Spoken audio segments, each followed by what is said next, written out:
Valung mol bung som le pathum na mapui mak ti lutuk chu aw luta oi katen dun lutuk ti chuan in zep vela hre turamin du chin chiah bin thrila in kom to lawang u kalom lo khop mai o ma sem mak mi soi chu hre to tho mai la ka oi ngam lo lom LTNU ka dema uruat te po katen chuan ka ngei bok cheu atia atan chuan thil tharani miawa a thong deuh po hi om viawani zep kan tumwang po ni lo atira khan ka thinarim lutuka LTN po kanin biak lo phalom mi dot phuat chop mai ni rin na kan neya LTL la khan anu in soife na ka rin na thlang ta boxia kan soi ta lo ni kha tin ka hrilfia oi lo po ni se hetiang bak chu hrilfia ngai naom chuang lo chu po ni se min hrilve mai ta cheu tuna la min ring berang zia zangin LTL tel lo min ko phele loya dot ka ngai thape lo ka hodon ala ti mar thawa alungoi na turani photchon lo ti taw veri mai ro se rin fela chon nui vur chung hian mai che hria tur om chin te yom ve lo om ngai dan le rin thu tein soi ber chau zela ilungoi lo na chi po ni lo chu chan chin chelam hria te chu nom lo te reng nen kan hri lo che kha lom hlela ni mai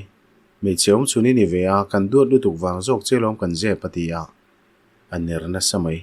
email cheni chuwa min duat wanga ni thlot lo min rin lo wanga ni kha darin fel ka wang lo ni o mi pa ve si tong thei lutuk nang ni poi ka huwa cheu ka hodon ti pa chona ding hloya awan boi thlak thine o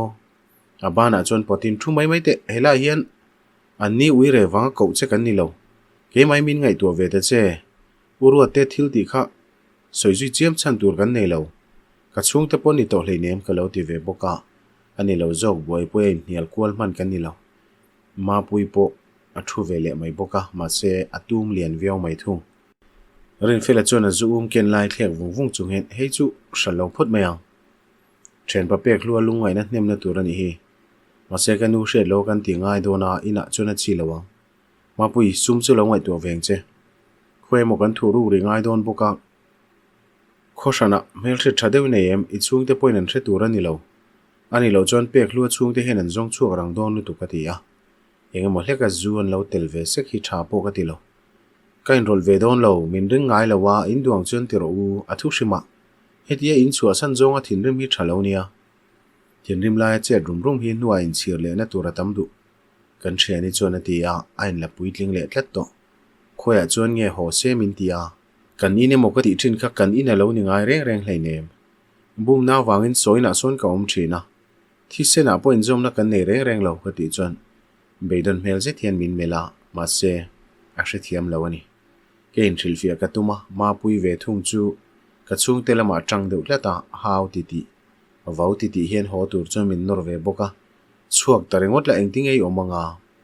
email thriat po ni hleilo teina omai chon I lo om to thina son ki le phot ro poisa tho choi du ni point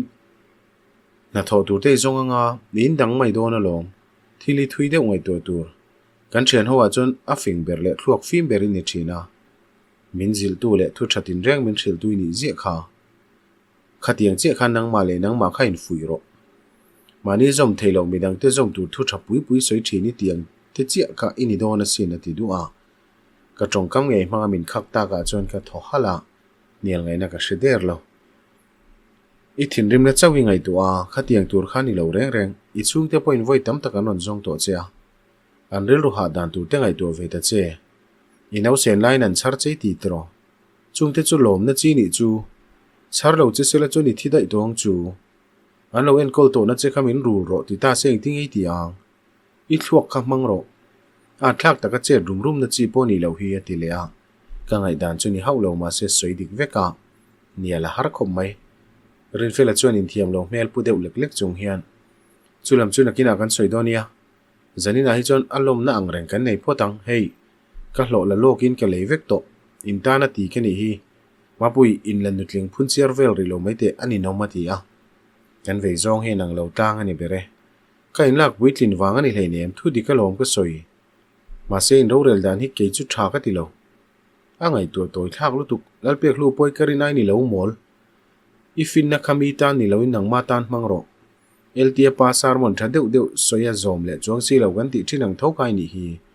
buổi khắc lom le lu tuk mai ka thoin ti pikania khoi mo no khat kalawin chin tin rin fela thil ken chu lak saka an thilin chu lai chu ngoi rein kalawen top ringota nu sang te chuan ma pui cho ka chum ke don chem ei ve nga lo mai ro ron tia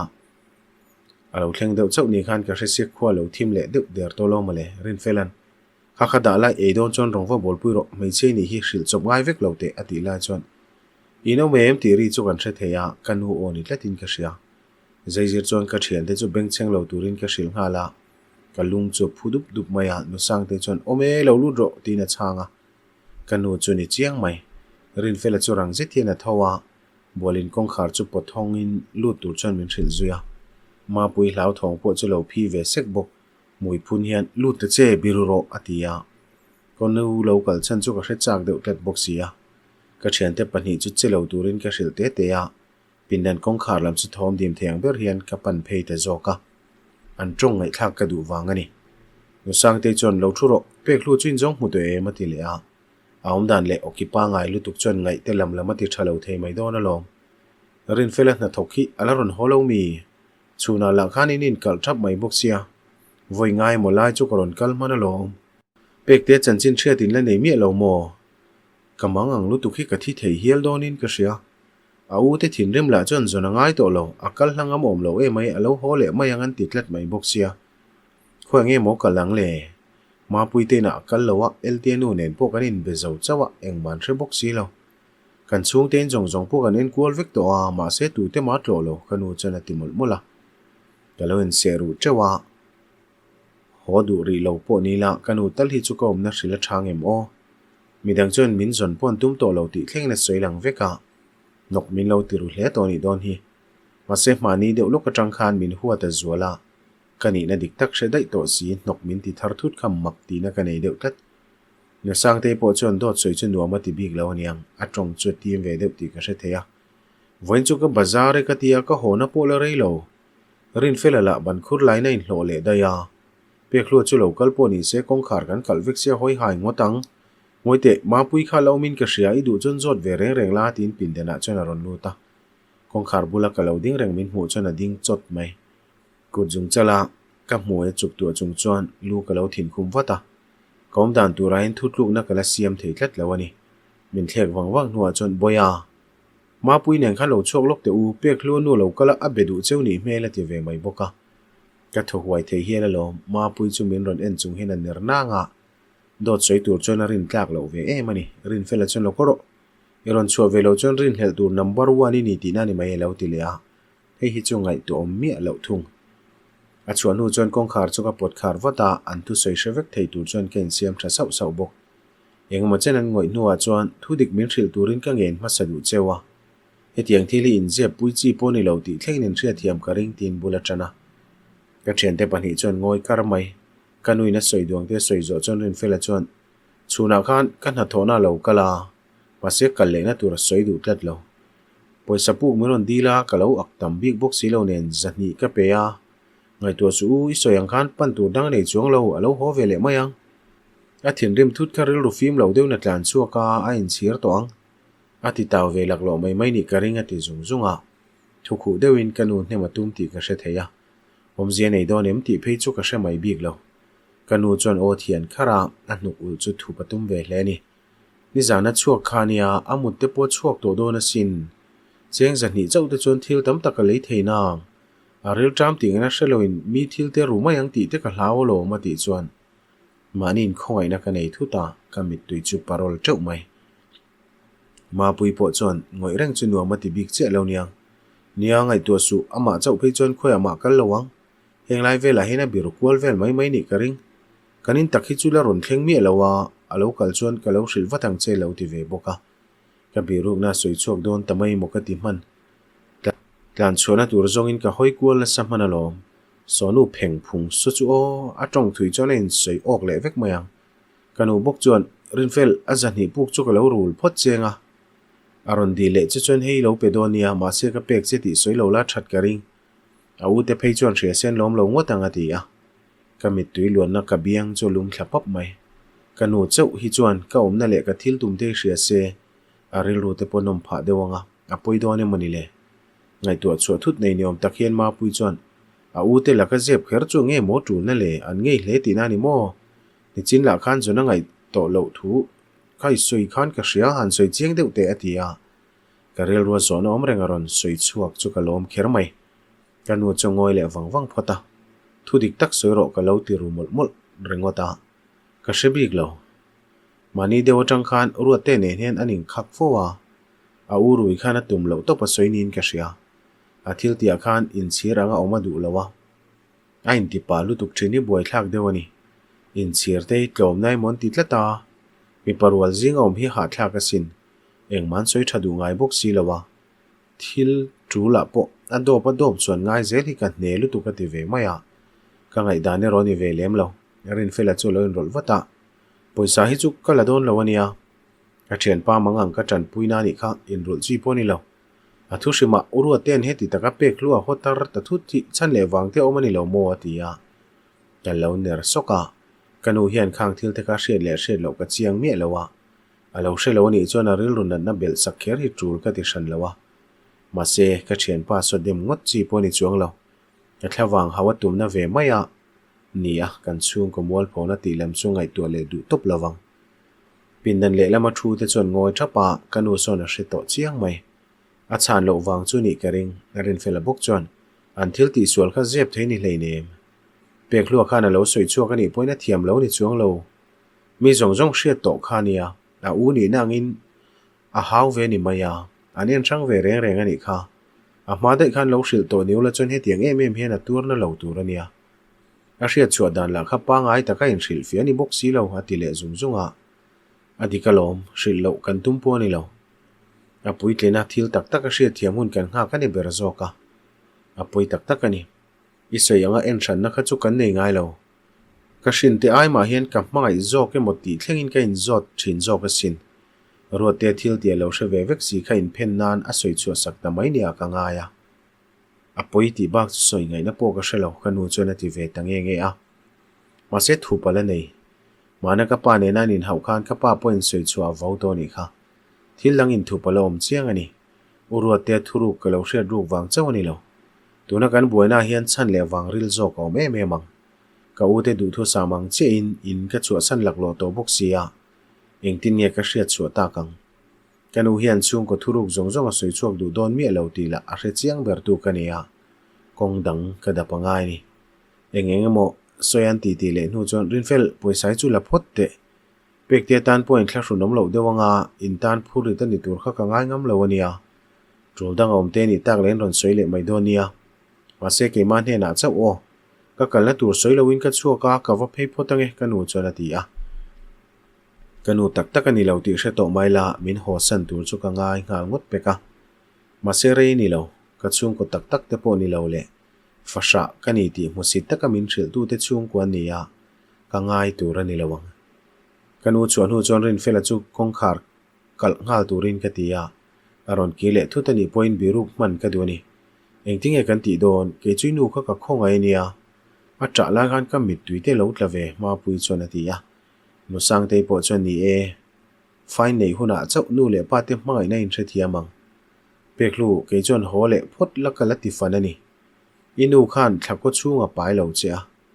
anun na tha pin a hring lo che poni mai thea ma se ma khan nu mai na dik tak ka mutla tani ril ru khau ro lekin lania thil thui jok ngai tu theilo turin in thin rim na hian a thunun fo chewa hei takhi I thian pa ka zil na thin ponia alo ti ve boka rin fela chu lo ner na samai nu te hi anoi nang vekani don hi midang chanchin an soi poina to pa chon ke ma ni bokan lut le nge thin rel ru mu mal lo je thian adikalom kanu le pat te dik tak hieng tinge ka zon chu theyang ti tur kala nei ka tia kom zel dan tur ngai tu lain chona tam tak ka ma chon mek bok ti ro chiang takin ka ria I chung te tang bokin zon chu dan chu om theyang chu ma sen lo thi dai to thei boka huna du dewang karing athu shema zong chuak po ni la engting ei ti chuan anga ani turang chu ni vek to lo karil rui wa han ti boi tak college sal zo to la thatu rania na po zong don la I tho the tlem don lu tu ma pui chona tia a soi dik viau ma se thaber tur ngai tu athia ma har khom mai zanrei kham nu loka chon LT ron lut ve hlola zan rei lama local chau ro ka ti che kha rin felan lo ti chuan kan choina tanga chu chuan zan rei ni to tun le nakina local ai nang reng peklu nu le pan local ngun boxi anom lo mai zia chu ati balbala keima wanga hetiang thila thleng ta mai hian thla hrunom du kher mai ma pui thleng silai mel zau pa hian choin lo ei khom ve le lo in thil ti dani ka lo mi lo nia ati zom le a zalo fe hian ka lo nuya rin fela la ta pek chon ateu nang ka khan ma pui ti tur shelo so lo leng phe a som po ni lo ne ei ve to palo ala ei nem ber zui mo le lo ti zui zata ma pui chon vin je thin iwa han zak lo zot tak karong bol sa ya ir u kha chu lo ngoi se that kering ke lo hlawa phi se kha tu nge lo ti le zo zo a ananin nial tak tak hi chu dot le thu tak po thlir sana har sa to thin no sang te chon ti khan loin kom teu in beng cheng bok si in chunga ka leng do na kong khari kalula tha anga ti ya mitam tak mu sit le nui zat lo fo thin ma se hetiang khopa midang te hria thiam na nga hi chun tam lo ngotang ka chunga hian eng thil po lo thleng se emi te nu fa chunga hi chon kalom reng to ang kaya ka thian ti le nu sang hi thu soi te khan ril ru lo ve renga ma se hole ringo chu tloma kala deuh tlet to boxia kan thian te fiam thu soi po chu ka nui pui hlei thei der lo ka thiam na phak chin na jong tur point ka le kha poi mo te kha kam mo ngei do na kanu khai meron pe du ta lo se eng ting e ka ruk chu ta kang na ka mu main tu nge min chom duanga mi na omri ka dil mai don em ni yang soi tong khan heta ka omreng chuan mi soen hlo le zual do na zel din thu ne nan mol pho na bel cha tu le phurrit ka ni rengot do na thil ti chi ni boxi lo rin fela chuan puar zol puet la thol to buka ti tur kan nei kha ti watang u kanu kha len rei po karing lo tin pin dana chona lut ngal da ya eltia chu hoi a hu mai ma pui chona tu khuma ben sak pa hin in du ve khang langa i she lo hen thil tam tak kan re la lo khoveli chen du chon local mai ro atia in ti thei mel fe hena hoi de wa bok rin fela pin dan lian lo ve taka chuan kan thu thapa ro kan rel ma kan rui ngal dei te chona fu do ne mani kanom dan tur himin ngai tu pui ve ta cheu ka ti hluka ril ru boi lai rui lo ti ve se ki o mang lo lutuk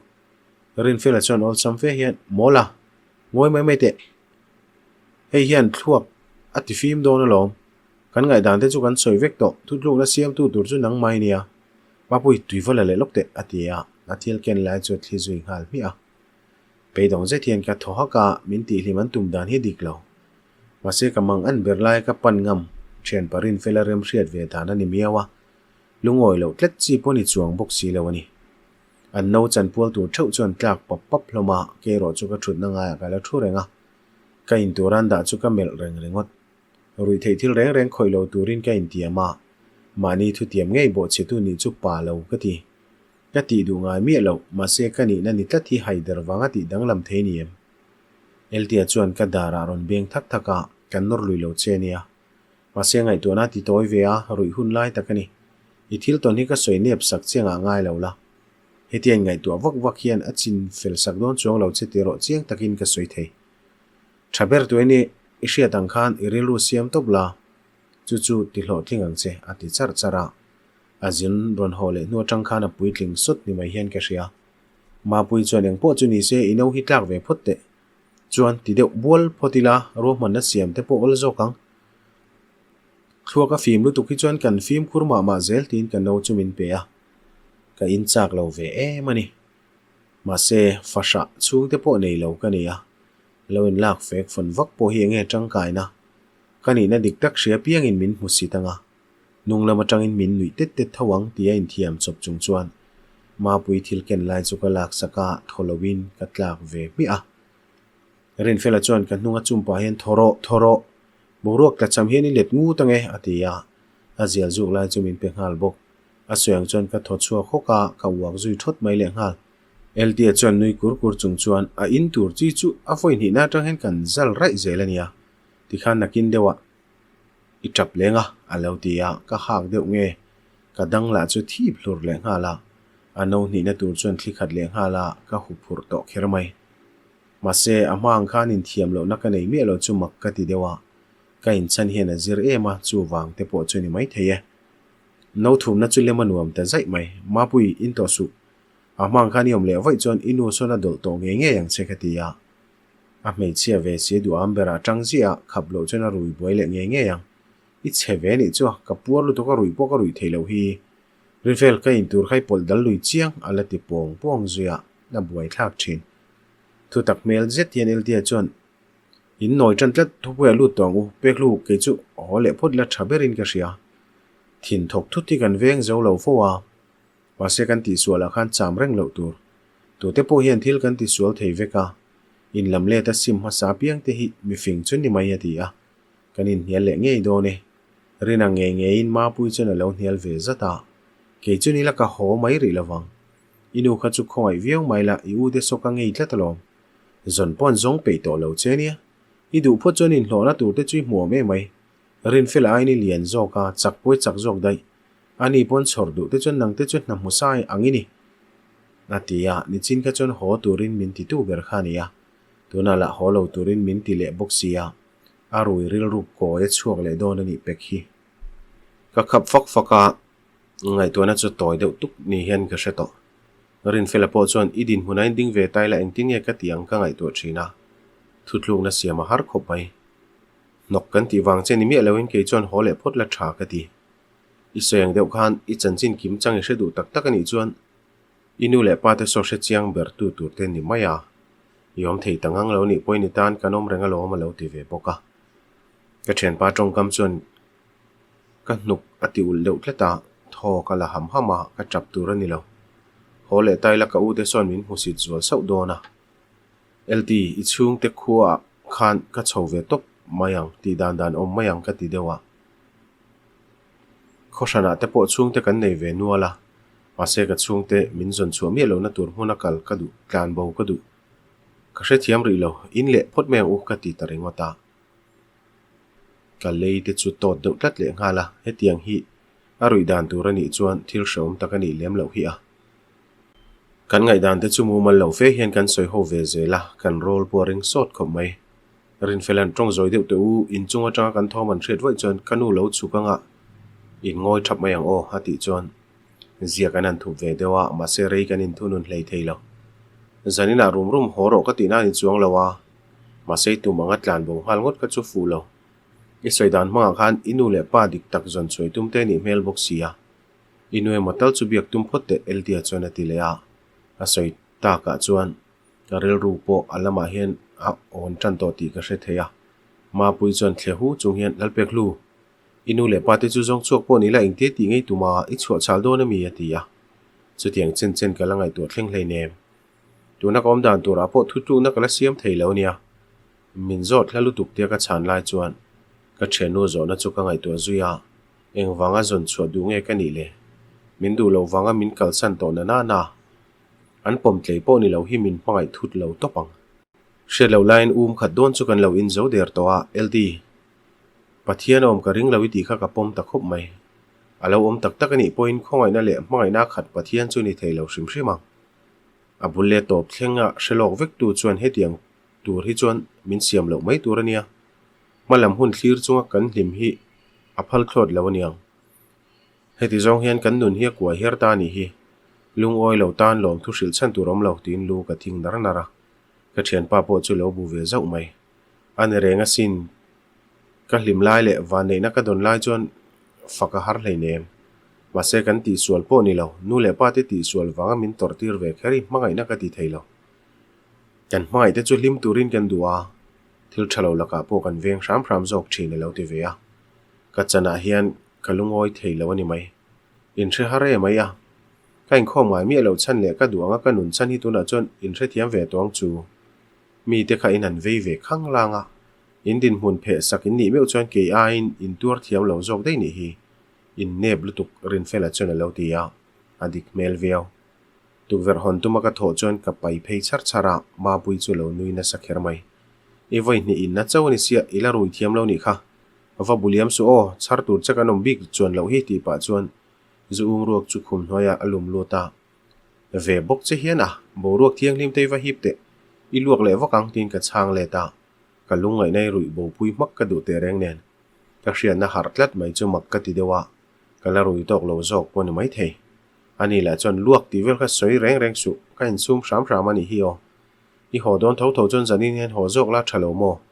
i rui khal to thawa an hau che poina zia don alom thu tak deuh hian atilia ngai to na tha takani ati chingot takang har film chung ho chu za thak do ne ka ti ve boka ma se ka ho du tak takim ka la hrethiam chuang der lo kong khar kal na ri rak awang chuan kan hoi ngal thapa beng cheng lo turin kan in hril sap sapa no sang te chuan boya in mu tuem ni invite khan lo chok lok teu in leng kan nei nia aron tilang langa dar ko ri don to a in leng nei hun poni to lo rin fela po chun tu tengi lo lenga ka lo chuak pe to le ne ma ti vata ma se kan vai minon ko kher chu ngai thazan lo dewa a chuak ma khan min hmol lo wangin kong ka khar tur khan min hril nge ya tuna la zep to chuang ter bok si lo chuak ula in themai don lo pek lu lo kal te u aron ti le tak zela phei chuan ka har kok to in ka sia ma pui chu tho vata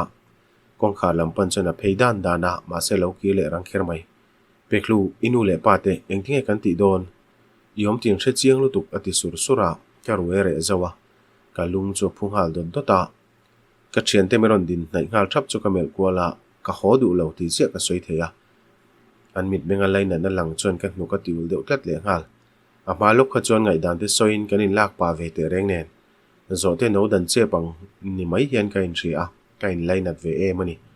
chuk pata u i ho du lo chon tu mai ren hroi ho lui lawang che ti in ka dara eldia chona ko a kamit tui tla tur chu du lawin ka tuai huil kha sok sok bok no sang te bok chon in varei ve mo le lo chuk mai te u aron ti le a awon nai dan atang chon kong khar bul mai ading to ti po hria thei rin fela chon kan lo chuak don reng lo mi hi tur sek zel lo te alo ti a kamit tui hul thadu mi lo chu ka hoviao ma pui phi li lu tuk la chon ka lo chuak ve du lo ka rui tin hria chon ka chung teng hril don a sin amu hil to ti mai ro ka luak ka chuak alo ti seka azam chele viau to ni kan nu le pa te wanga kan ril runat na hi ngoi renga tur tlok tur kan ni bi khlei nem chukang eltia chona ti maka ti ngai na om to chuang hek lo phu lo fe chuan kan in zui chuak ta dia di a